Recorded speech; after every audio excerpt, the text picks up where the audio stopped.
శివనారాయణ అయితే అందరి board of మీటింగ్‌లో అయితే ఇలా చెప్తూ ఉంటాడు. జ్యోత్స్నని సీఈఓగా అపాయింట్ చేస్తున్నాను. కొత్త సీఈఓగా అనైతే అంటూ ఉంటాడు. ఆ మాటలకి మీ అందరి నిర్ణయం ఒక మాటలో చెప్పండి అనైతే అంటూ ఉంటాడు. ఆ మాటలకి కార్తీక్ అయితే నా నిర్ణయం ఒక మాటలో చెప్పలేను. అందుకే ఇది రాసి తెచ్చాను లెటర్ అనైతే అంటూ ఉంటాడు. ఏంటి ఈ లెటర్ అంటే నా రాజీనామా లెటర్ అనైతే అంటూ ఉంటాడు. ఆ మాటలకి జ్యోత్స్న శివనారాయణ అయితే షాక్ అయ్యి అలా చూస్తూ ఉంటాడు.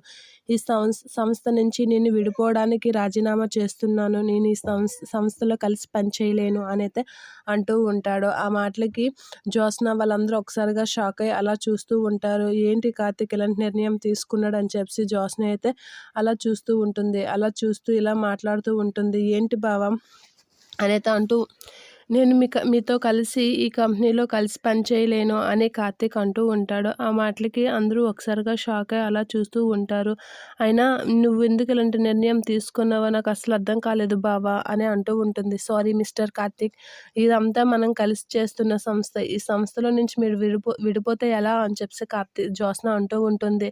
అయినా నేను ఇక సంస్థలో కలిసి పని చేయలేను కొత్త సీఈఓ గారు అనైతే అంటూ ఉంటుంది. నేను కొత్త సీఈఓగా అపాయింట్ అయిందే నీకోసం బావ అని చెప్పి మనసులో అనుకుంటూ ఉంటుంది. నీతో కలిసి పని చేయడానికి ఇదంతా చేసింది. ఇప్పుడు నిన్ను ఎలా పోనిస్తాను అని అంటూ ఇలా అంటూ ఉంటుంది. అయినా నిన్ను ఎలా మీరు కొంచెం డిస్కస్ చేసి ఇచ్చేస్తే బాగుండు. సడన్‌గా ఇలాంటి నిర్ణయం తీసుకుంటే ఎలా అని చెప్పి జ్యోత్స్న అడుగుతూ ఉంటుంది.